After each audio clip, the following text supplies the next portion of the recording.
écouter l'histoire de Noël. On va écouter l'histoire de Noël. Nous allons écouter l'histoire de Noël. À cette époque-là parut un édit de l'empereur Auguste qui ordonnait le recensement de tout l'Empire. Vendredi dernier, nous avions un culte à la maison de retraite, une célébration œcuménique avec le curé. Et Albert Brand a dit quelque chose de très intéressant. Il a dit en fait, c'est comme si l'histoire et le Seigneur il faisait un zoom. On part du large, il y a eu un édit de César Auguste qui a ordonné le recensement de tout l'Empire romain. Et puis on se rapproche de plus en plus. Ce premier recensement eut lieu pendant que Quirinus était gouverneur de Syrie. Et tous allaient se faire inscrire, chacun dans sa ville d'origine. Et Joseph aussi monta de la Galilée, de la ville de Nazareth, pour se rendre en Judée, dans la ville de David, appelée Bethléem, parce qu'il était de la famille et de la lignée de David. On se rapproche de plus en plus de l'Empire romain à la Judée, la Galilée, Nazareth, Bethléem. Il y alla pour se faire inscrire avec sa femme Marie qui était enceinte. Et pendant qu'ils étaient là, le moment où Marie devait accoucher arriva et elle mit au monde son fils premier-né. Elle l'enveloppa de l'ange et le coucha dans une mangeoire parce qu'il n'y avait pas de place pour eux dans l'auberge. Il y avait dans la même région des bergers qui passaient la nuit dans les champs pour y garder leurs troupeaux. Et voilà qu'un ange du Seigneur leur apparut et la gloire du Seigneur resplendit autour d'eux. Ils furent saisis d'une grande crainte. Et l'ange leur dit, n'ayez pas peur, car je vous annonce une bonne nouvelle qui sera une source de grande joie pour tout le peuple. C'est qu'aujourd'hui, dans la ville de David, il vous est né un sauveur qui est le Messie, le Seigneur. Et voici à quel signe vous le reconnaîtrez. Vous trouverez un nouveau-né enveloppé de l'ange et couché dans une mangeoire. Et tout d'un coup, une foule d'anges de l'armée céleste se joignit à l'ange. Ils adressaient des louanges à Dieu et ils disaient gloire à Dieu dans les lieux très hauts, paix sur la terre et bienveillance parmi les hommes. Lorsque les anges les eurent quittés pour retourner au ciel, les bergers se dirent les uns aux autres, allons jusqu'à Bethléem pour voir ce qui est arrivé, ce que le Seigneur nous a fait connaître. Ils se dépêchèrent d'y aller, ils trouvèrent Marie et Joseph, ainsi que le nouveau-né, couché dans la mangeoire. Et après l'avoir vu, ils racontèrent ce qui leur avait été dit au sujet de ce petit enfant. Tous ceux qui entendaient les bergers furent étonnés de ce qu'ils disaient. Et Marie, elle, gardait le souvenir de ces choses dans son cœur et les méditait. Puis les bergers repartirent en célébrant la gloire de Dieu et en adressant des louanges à cause de tout ce qu'ils avaient entendu et vu, et qui était conforme à ce qui leur avait été annoncé. Amen. C'est une merveilleuse histoire. Et comme je l'ai dit au début de ce culte, ce n'est pas une histoire comme un conte de fées où on dit qu'il était d'une femme, et puis ils se marièrent et furent heureux, et puis ils eurent plein d'enfants. C'est juste une histoire qui est vraie. Au moment fixé, comme on l'a entendu tout à l'heure dans la lettre de Paul aux Galates, au moment fixé, Dieu envoya son Fils sur la terre pour venir sauver le monde, pour venir sauver les hommes. Et aujourd'hui, nous sommes, frères et sœurs, nous sommes au bénéfice de cette histoire. Et nous sommes au bénéfice de la venue de Jésus sur la terre. Est-ce que vous avez déjà joué à cache-cache? Qui a joué à ça? Vous pouvez lever la main. Ok, normalement tout le monde a joué à ça. D'accord? C'est un jeu très simple.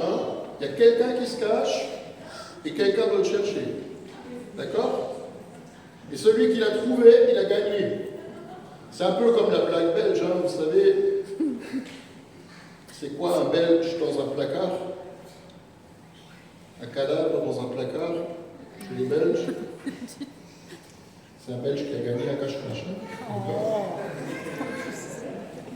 J'espère qu'il n'y a pas de Belge parmi nous. Et en fait, jouer à cache-cache, c'est un peu ce que Dieu et les hommes ont pratiqué pendant très longtemps. En particulier les hommes. Hein. Vous savez que la première parole que l'être humain prononce à Dieu, c'est la chose suivante. Dieu se promène dans le jardin d'Éden et puis il les cherche. Et puis l'homme, il dit, nous avons entendu ta voix dans le jardin, mais nous avons eu peur parce que nous sommes nus, alors nous nous sommes cachés. C'est la première parole de l'homme à Dieu. On a eu peur de toi, et donc on s'est caché. Et moi j'ai envie de vous dire ce soir que beaucoup d'hommes aujourd'hui encore se cachent. Alors tu peux te cacher derrière les artifices, on peut se cacher derrière des déguisements comme un carnaval, on peut se cacher derrière un maquillage un peu outrancier, on peut se cacher d'une manière ou d'une autre. Pourquoi? Parce qu'on a peur de Dieu. Et pourtant ce que Dieu il cherche c'est quoi? C'est juste la connexion avec ceux et celles qu'il a créés. Lui il ne veut pas qu'on ait peur de lui, il nous aime. Il ne veut pas qu'on se cache parce qu'il est bon. Et parce qu'il est bon et qu'il nous aime, alors il va tout faire pour essayer d'attirer notre attention. Alors il va choisir des hommes tout au long de l'Ancien Testament, des hommes qu'il va appeler et qui vont lui rendre témoignage. Il va choisir un peuple qui est le peuple d'Israël, qui doit servir de lumière pour les autres nations. Mais les hommes continuent de se cacher.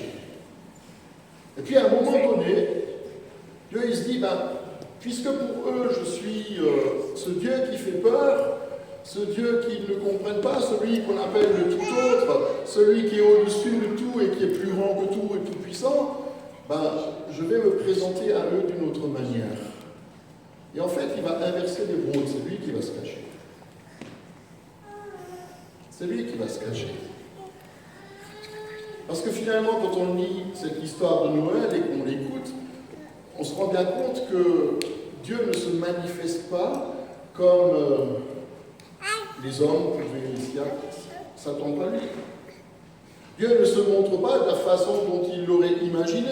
On a entendu combien de fois dans les prophéties de l'Ancien Testament, il va venir, c'est le roi, il est tout puissant, il va tout démolir. Il va tout casser. Il va tout changer. Et puis voilà que Dieu se cache. Il se cache dans un petit enfant. Un petit enfant qui va naître comme chacun d'entre nous et qu'on va coucher dans une mangeoire parmi les animaux. Parce que finalement, l'être humain sans Dieu, excusez-moi de le dire, mais souvent c'est un animal. Regardez le mal qu'on est capable de faire. Regardez ce qui se passe dans le monde autour de nous. L'homme est un loup pour l'homme, disait quelqu'un. L'homme sans Dieu peut être un animal. Et ce Dieu-là, qui aime les hommes et qui est bon, on va le coucher dans une mangeoire. Il se met à notre niveau. Mais il se cache. Et quand quelqu'un se cache, vous vous souvenez de la règle du jeu cache-cache. Il faut que quelqu'un le cherche. Et c'est ce qui est extraordinaire dans cette histoire de Noël, c'est qu'il y a des hommes, on a entendu les bergers, ils vont se mettre en route pour aller le chercher. Ils ont entendu quelque chose qui est une bonne nouvelle. C'est qu'aujourd'hui, dans la ville de David, il vous est né un sauveur qui est le Christ, le Seigneur. Aujourd'hui, il vous est né un sauveur. Quelqu'un qui veut vous faire sortir de vos peurs. Quelqu'un qui veut que vous enleviez vos masques. Quelqu'un qui veut que vous puissiez vous approcher de Dieu sans crainte. Ils vont se mettre en route. Et si vous avez bien écouté l'histoire, il nous est dit dans Luc au chapitre 2 qu'ils dirent et ils entendirent que tout ce qu'ils avaient entendu de la part des anges était juste la vérité. Un enfant nous est né, un fils nous est donné. Dieu se donne, Dieu se cache. Et en même temps, il nous invite à nous lever pour aller le trouver. Et si on l'a trouvé, c'est pas pour qu'on le garde comme un petit enfant dans notre mémoire. On pourrait faire une petite soirée témoignage. Hein. Quel est le plus beau Noël que vous avez vécu? On pourrait entrer dans la nostalgie en se disant « Ah ouais, Noël, c'est extraordinaire ». Ou alors on pourrait témoigner les uns et les autres « Qu'est-ce que Christ a changé dans mon existence? Qu'est-ce qu'il a fait pour moi ?» Jésus n'est pas resté un bébé qu'on a laissé dans une mangeoire, il a grandi. Il a même tellement grandi qu'aujourd'hui, alors qu'il est mort comme un être humain, mais qu'il est ressuscité pour ouvrir le chemin de la vie, aujourd'hui, il est au-dessus de tout. Il y a un verset dans l'évangile de Jean. Alors vous connaissez le chapitre 3, verset 16. Car Dieu a tant aimé le monde qu'il a donné son Fils unique afin que quiconque croit en lui ne périsse pas, ne meure pas, mais qu'il ait la vie éternelle. Mais à la fin de ce chapitre 3, il y a Jean-Baptiste qui parle de Jésus et va dire la chose suivante. Celui qui vient d'en haut, à savoir Jésus, il est au-dessus de tous.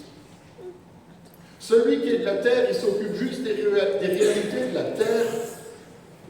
Mais celui qui vient du ciel, il est au-dessus de tous. Et il rend témoignage de ce qu'il a vu et entendu. Et pourtant, personne n'accepte son témoignage. Mais celui ou celle qui a accepté son témoignage a certifié que Dieu dit la vérité. Que Dieu dit la vérité. Dieu ne se cache plus pour que nous n'ayons plus besoin de nous cacher, pour que nous n'ayons plus besoin d'avoir peur de lui. Il se donne à nous et veut grandir en nous. Amen.